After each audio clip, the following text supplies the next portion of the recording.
everybody, welcome to Amanda's Booktopia. If you're new here, welcome, and if not, welcome back.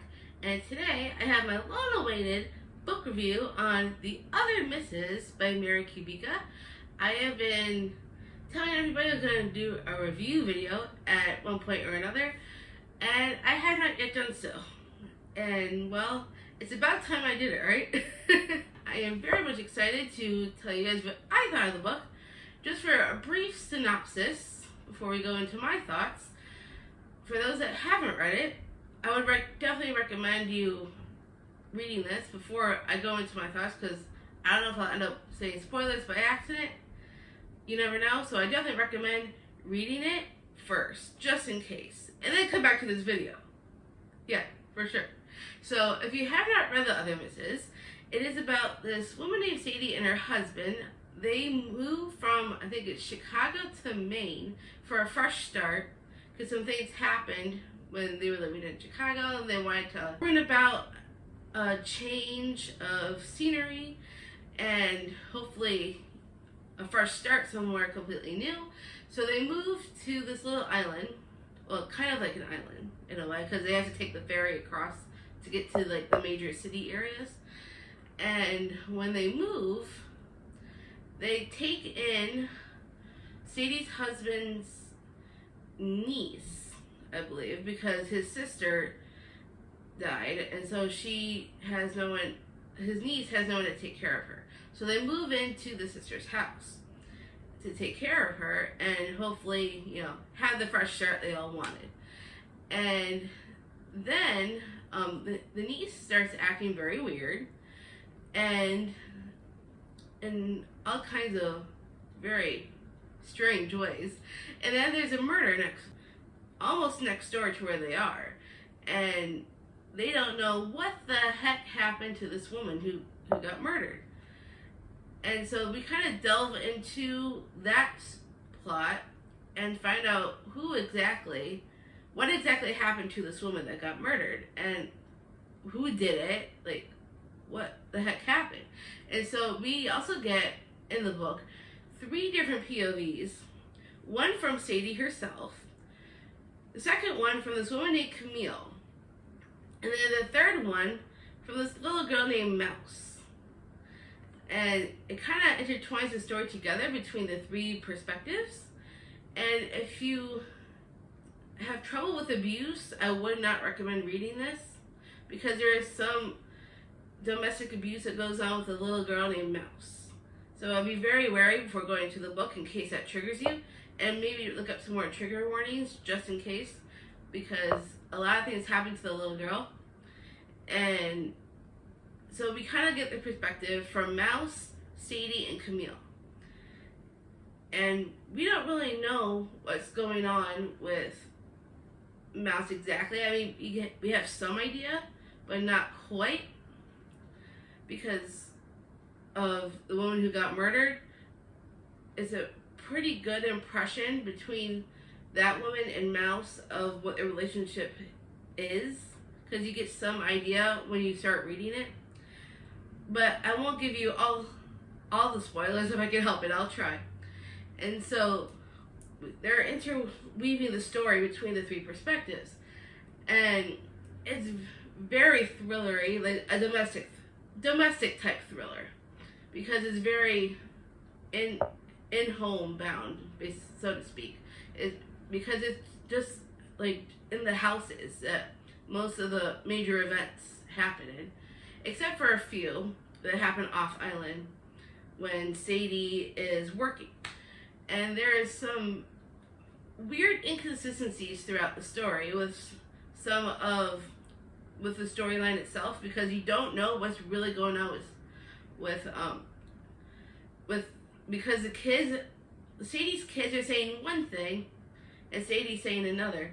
So we have a hard time trying to balance out like what story is real and what story isn't. With Camille, she's a very interesting perspective. But we don't really know who Camille is until like the end of the book almost. So I will try to keep this spoiler talk to a minimum.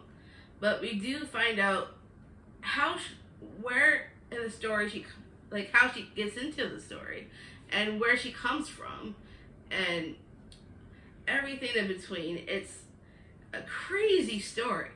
Like, what the heck happened with this murdered woman? Why is Mouse involved? And who is Camille? Where, like, who is she? And then the twist at the very end, I'm like, damn, I did not see that coming. And that's probably why it's one of my favorite thrillers of all time currently, because of how it all intertwines in the end. And it's absolutely incredible. Highly, highly recommend if you have not read it. Because the way it ends, man, like, how we find out who Camille is and how she's related to the story is the biggest twist. Well, one of the biggest twists. And then Sadie's husband, if I say, I can't say too much about him, because if I do, I don't want to take away from the story. But it's like an evolution. I'm like, what the heck just happened? It was one crazy story. Like, in the beginning, I'm like, okay, let's go. This is interesting. And then when we get towards, like, near the end, I'm like, okay, this is more interesting. Then when we get to the end and all those crazy, like, crazy stuff that's happening by the end, I'm like, what? Like, I literally almost shouted that out loud, and my fiance Ray was in the room. He was like, what? What's wrong? It was insane. And it's supposed to be made into a movie for Netflix. I really hope that soon, because I desperately want to watch it now. After reading that book, I need the movie. So Netflix, if you're watching, please, please make the movie. This is a crazy book from the middle to the end. The beginning gives you, like, the backgrounds, so to speak. So you don't really get a lot of crazy antics in the beginning, because it's setting up the story. But once you get into it, it is good. Except beware of the abuse trigger warnings because of Mouse. Mouse goes through some tough things, and I definitely felt for her. Like, I teared up a little bit seeing what she was going through. So I definitely recommend checking out those trigger warnings before you dive into this book, because it is crazy, I tell you, crazy. If you know what I'm talking about, if you've read the book, you understand why I'm saying that. But if you haven't, please, please, go read it. I mean it. Like, for real. If you like domestic thrillers, this book is for you. Like, I am telling you, it is that crazy that soon. I don't know about soon, but it gets pretty crazy by the end. I'm like, what? Like, what the heck just happened? It was one hell of a ride, that's for darn sure. So if you have not read the book after watching this video, please go check it out if you haven't yet, if this is your type of book. And then let me know what you think. I would love to hear your thoughts down in the comments if you've read it. If you have not, please go read it, because I highly, highly, highly recommend, for sure. Please go watch it. Oh, not watch it. The movie's not out yet. Read it first.